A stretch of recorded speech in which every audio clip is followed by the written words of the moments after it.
Hey, internet friends. Um, I'm in the kitchen.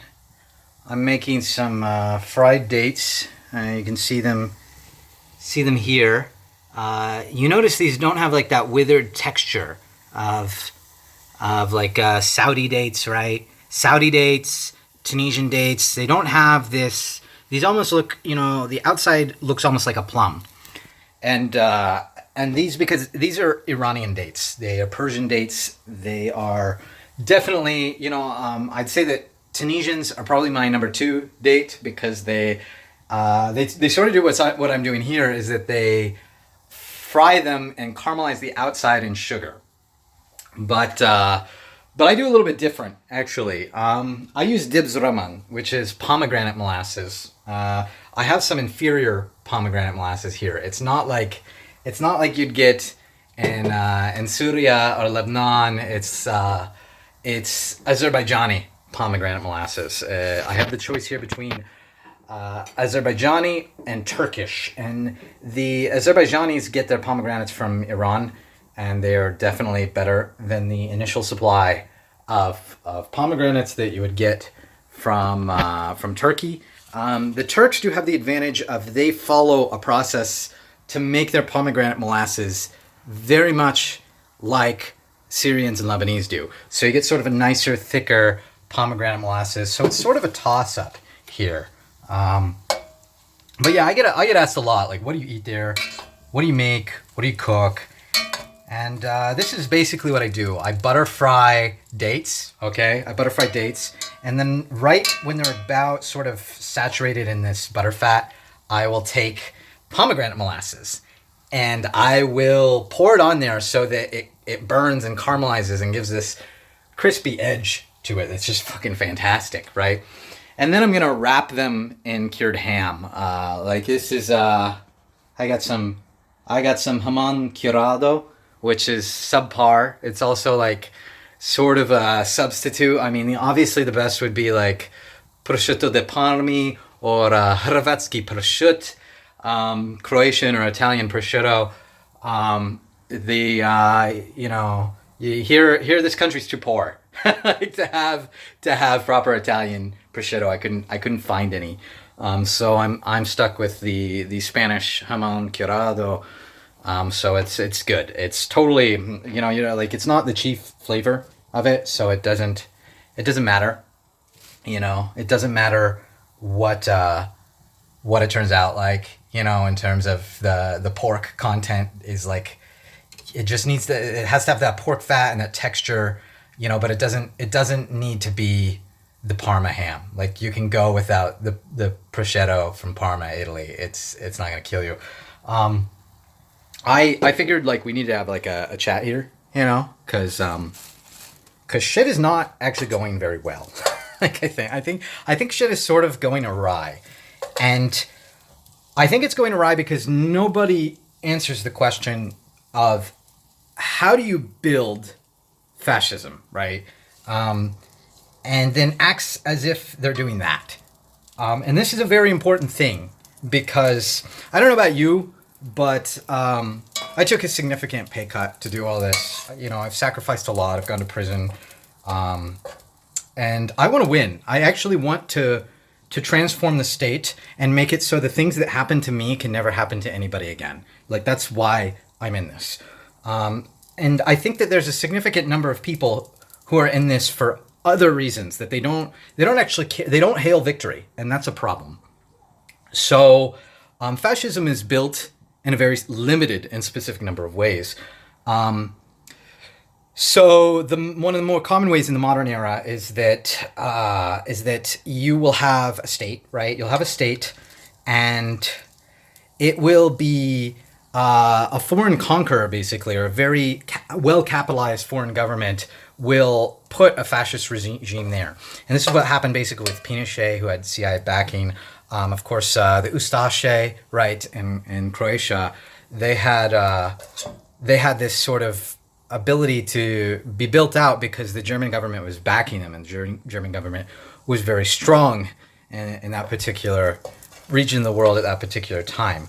So we have to keep this in mind, right? That our military is so fucking big, okay? It's so massive, the American military.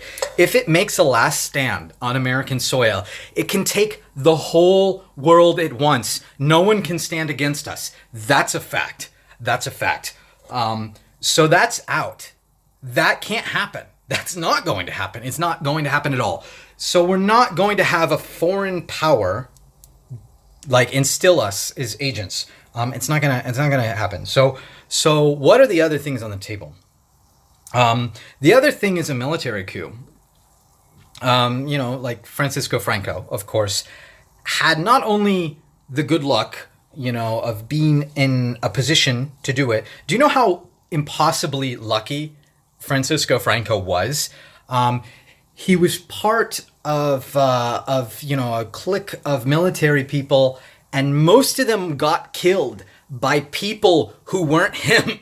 Literally, like, he had the fucking luck to be the last man standing when everybody that could have acted as a counterweight to his power was murdered through no intervention or action of his own. That is divine providence, basically, right?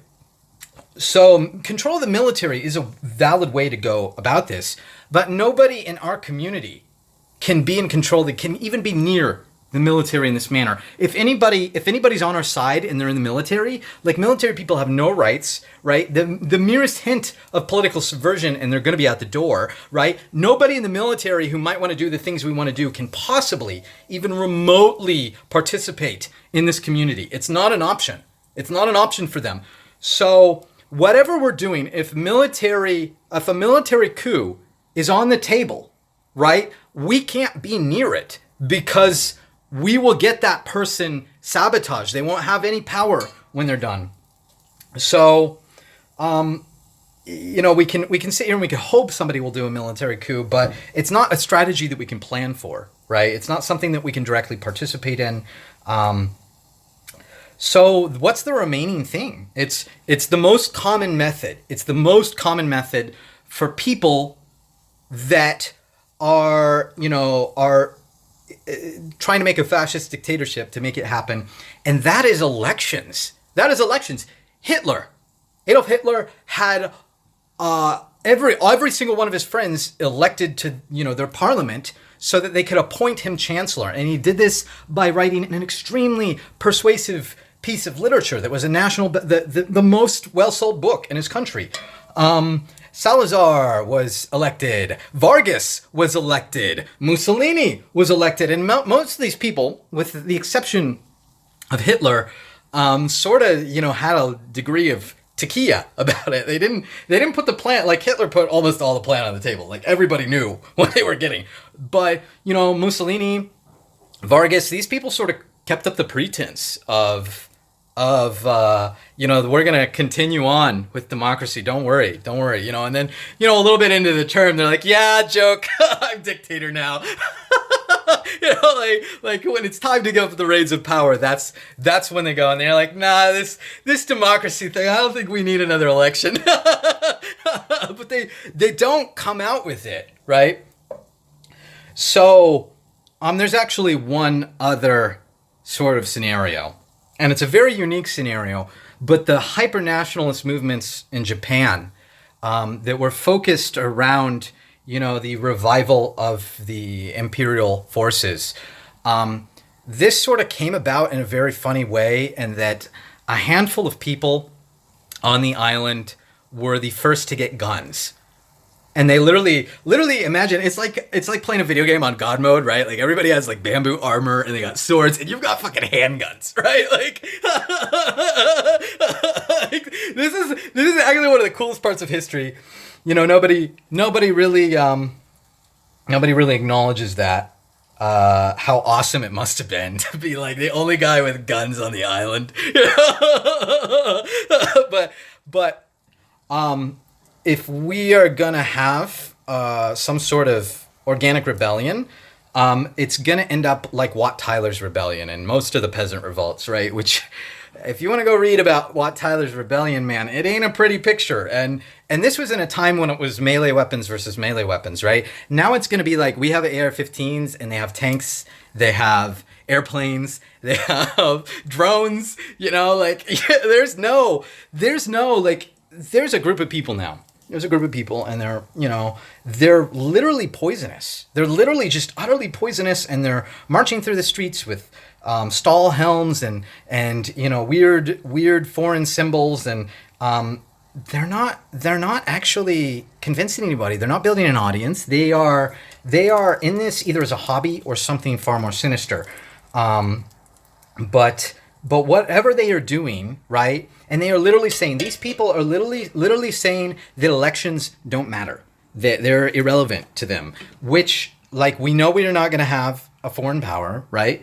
We know we're not going to have a military coup from anybody in our communities, Oh man, these look great now. You can sort of see they're getting all saturated with this butterfat. There we go. So now I'm going to add the dibs ramen and sort of let it caramelize on these things, This is really, really runny, this Azerbaijani dibs ramen. It's not ideal at all, but, you gotta deal with what you deal with, But, these people have terrible, just operational ideas altogether. And they appear to be arguing in bad faith. Andrew England wrote a very thoughtful essay of like, why do you do this, right? Like, why are you doing this? And they start running into some weird morality, a long spiel about morals and ideology. And it's like, we're not talking about ideology here. We're talking about the basic practicalities of what it takes to get from A to B, right? Like, I want a dictatorship, right? Like, that's what I want.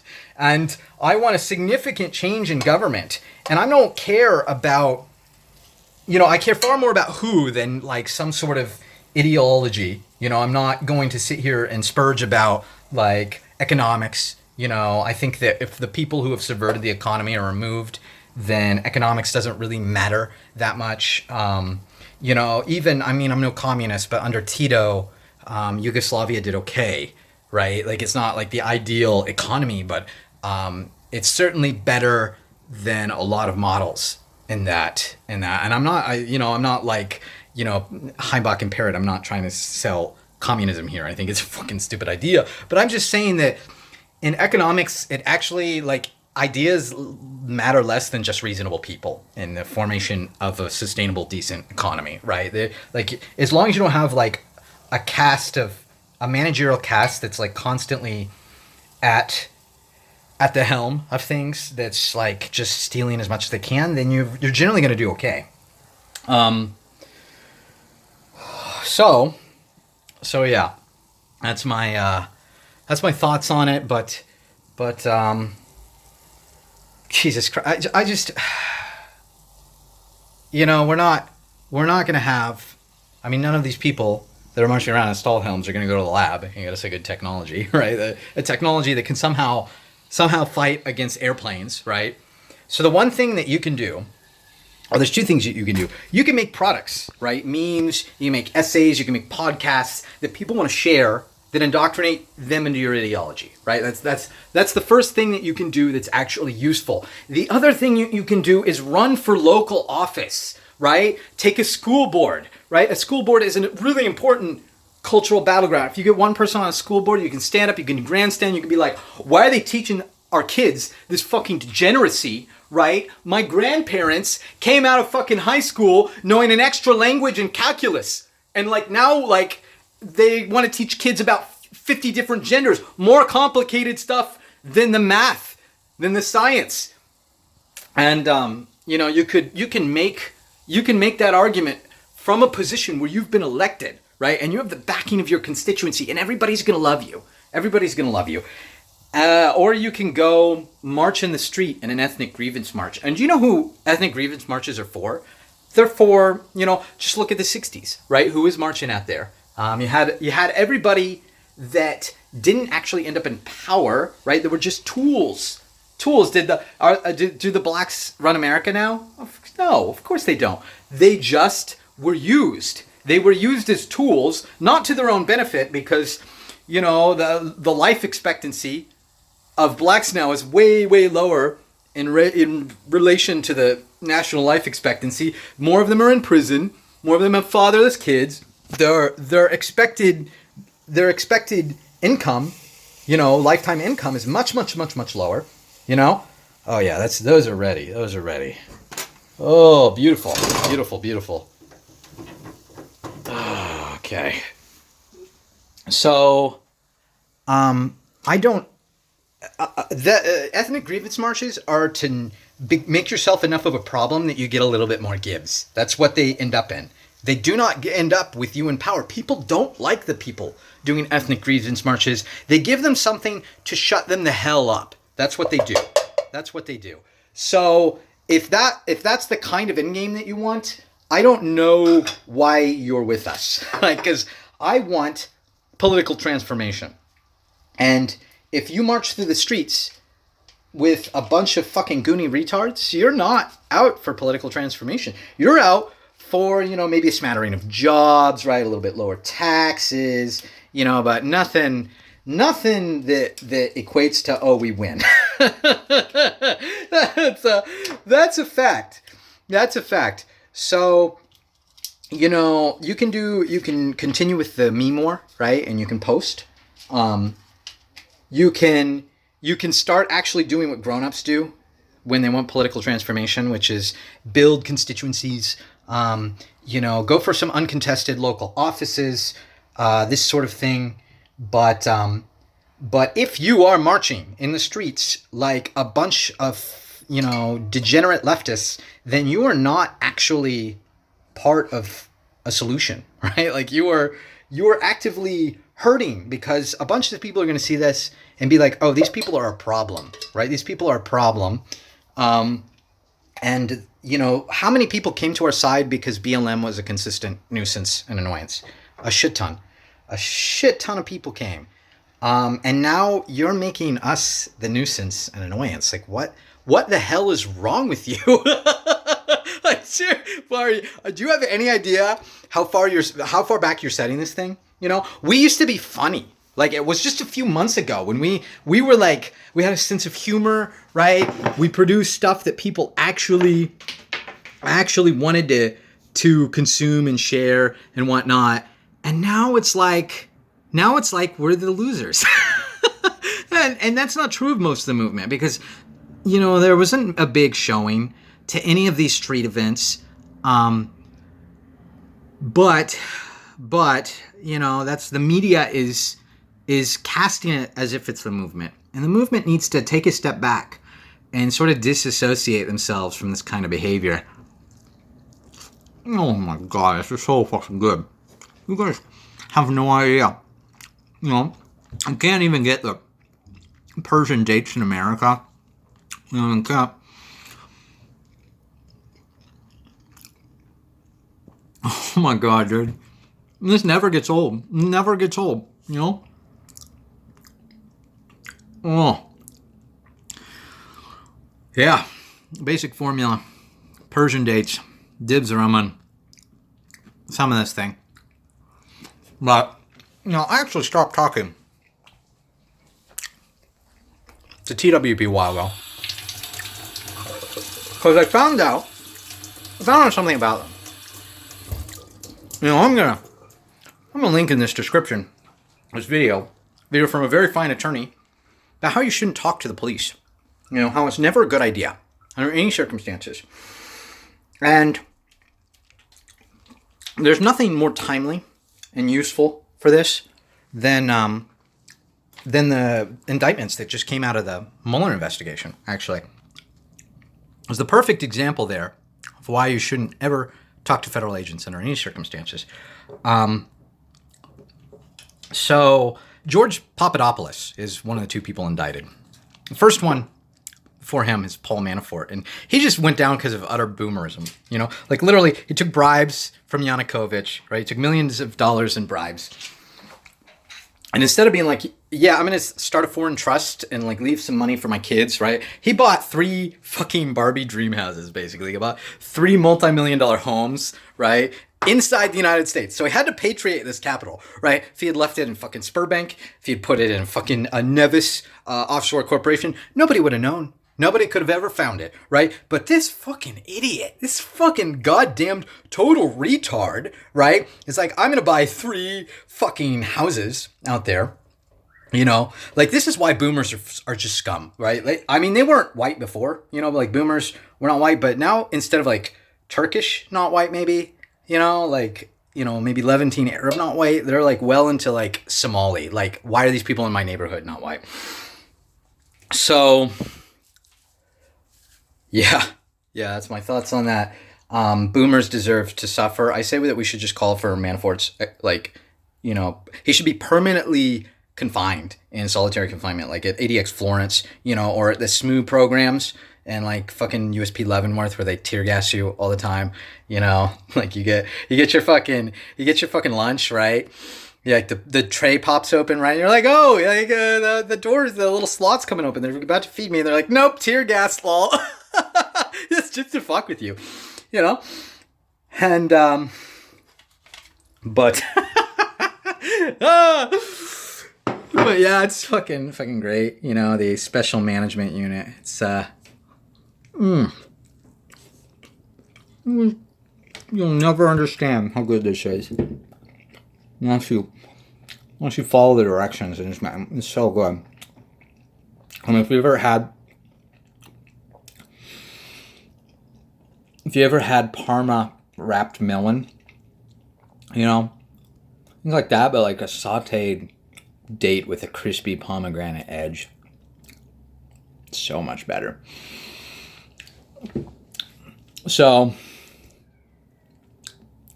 yeah. The second guy that got indicted, George Papadopoulos. He, you know, was working for the Trump campaign.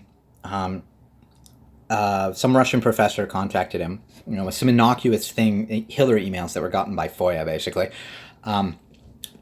The campaign basically kept this guy at arm's length, like, you do you know, and they didn't really fucking pay a lot of attention. They didn't even like respond to his advice or follow up on it. But, you know, the FBI came to interview him, and he voluntarily talked to the FBI. You know, it's about to go real bad, right? So if you read the indictment, the affidavit filed in U.S. District Court against George Papadopoulos, you go to Section 2A, and it like explains that he actually didn't even commit a crime. They're charging him with giving a false statement to a police officer, to a FBI agent, which is a federal crime, you know. And they're saying that he claimed that this conversation with this Russian happened, you know, before he was with the Trump campaign. You know, it was a pre-existing thing. And they're saying that though he didn't start it yet, like, you know, let's like saying, you know, I did this before I started my job, right? So this conversation occurred on March 14th, the initial one. He didn't actually start until April, until like the 1st of April. So, but he knew the month prior that he would be on the Trump campaign. That's what it says in the indictment. Because he knew he would be on the Trump campaign, even though he said, well, it happened before I was with the Trump campaign, which is true. It's just true. He hadn't started the job yet. They're saying that because he knew he would be, that it is functionally equivalent to a lie, which is like, this is a total semantic thing, right? Like, he didn't lie to the feds, but it doesn't matter because they charged him and he's pleading guilty, right? And he doesn't want to risk a trial, right? In a jury that's in a city that's 100%, they're doing these indictments out of Washington, D.C., where 93% of people voted for fucking Hillary Clinton, right? The most in the entire country, you know? So it's like, you don't get a jury of your peers at that point. I know all about this. I remember when I was indicted and I was doing jury selection, I literally used every single jury strike that I had just to get somebody on the jury who had used email in their life, right? Like, they had like day laborers in that room, like everybody that was dumb enough to like actually show up to a jury thing. because they don't send it certified mail. You can just throw it in the trash, right? So it's like you get, like I had one Mexican day laborer basically on my jury, but at least he used email. Like, so this guy doesn't want to risk, going to trial for no reason and getting a guilty verdict because the jury's rigged with like, the kind of people that live in DC. Which if you ever did to DC, I'm sure you've seen the demographic situation there. What's funny to me, like right by the train station, there's the Bureau of Labor Statistics, and it's like full of like the steps are covered in homeless indigents. It's like a total irony. There's some big thing like a block away that's like something about like power, like electricity, energy savings, environmental regulation, and it's a big glass building. All night long, they leave all the lights and the plasma TVs inside. You can see the TVs. It's like this place is just steeped in the irony of the type of people that live in DC. But point being, he was screwed the minute that he agreed to say, "Oh yeah, I'm glad you showed up. Yeah, I'll come inside. Yeah, I'll give you what yeah, we can talk. I've done nothing wrong. I'm not." And it's at that point that his life went awry. And that's why you should never talk to federal agents under any circumstance. He's gonna die here. They're so fucking good. But, I think Matt Parrott and Heimbach have had a discussion with the FBI, and it's by their own admission. They say it's innocuous, right? Of course, it's probably innocuous, right? But it's a sign that they don't really take anything that they're doing seriously. Certainly no legitimate National Socialist leader is going to have any sort of contact with federal agents under any circumstance, and somebody that's willing to do something once it's a really bad idea is going to do a million things that are really bad ideas, right? And they might not be illegal, not saying that they're like federal shills or anything, but I'm saying that these people have no idea the seriousness of the things that need to be done, like what it is that is a good idea, what it is a bad idea, just basic operational things that are, nobody's sane. Nobody who takes their role in this thing seriously would ever talk to federal agents, especially about the movement. And that's just a base fact, right? Like that's anybody who's talked to federal agents about the white nationalist movement, and it's one thing if you're like, of course, if you're a victim of a crime, you're reporting the crime, like, something like that, like you can talk to police, right? But if police comes to you and ask about anything in your groups, ask about your activities in relation to activism, anything about this, you cannot say anything. You say, you're going to have to talk to my attorney, and I have nothing to say to you people. Please leave. That's what you need to say. You guys need to get serious. You need to realize how fascism is made historically, how we can actually win this, that if we take it seriously, we start doing what the Tea Party did. I'm not saying be like, you're cucking to the GOP. You're going to be like the Tea Party and sell us down the road. No, obviously we're not going to be like the Tea Party, but the Tea Party did propel themselves to national relevance by taking as many local seats as they could, right? And started building real political networks that where they could project hard power, not soft power of culture, right? So you can make memes, you can post, you can, get your local crews together, and you can start getting your guys elected. School board, if you can take a sheriff position, right, they can give all his friends, give a bunch of neats a salary, right? There's lots of things that can be done. But the one thing that doesn't lead to victory is ethnic grievance marches, okay? And the people doing them have been engaged in a long time for other highly suspect things that just cast a consistent plague of doubt on everything. Why would you do this? Why would you do it? And why would you do it? Even if you did decide to do it, why would you do it like this? It makes no fucking sense, okay? So let's get our shit together, right? Let's start finding people, and let's start, getting them into office, because that's the important thing. That's the thing that makes us win. And let's stop playing this like it's a fucking stupid game, because it's not. I'm taking it seriously, and you should take it seriously. This is a professional thing that we're moving forward and actually building a real base of power, and that's it. I love you all. This is I don't want to see this thing go awry. I don't want to see it become Edie's goonery. I want it to be a real thing where we actually take some power, we actually subvert the system, we actually, garner and take control of the state, and that's the only path forward. There is no other path, right? Have a good one, everybody. Bye.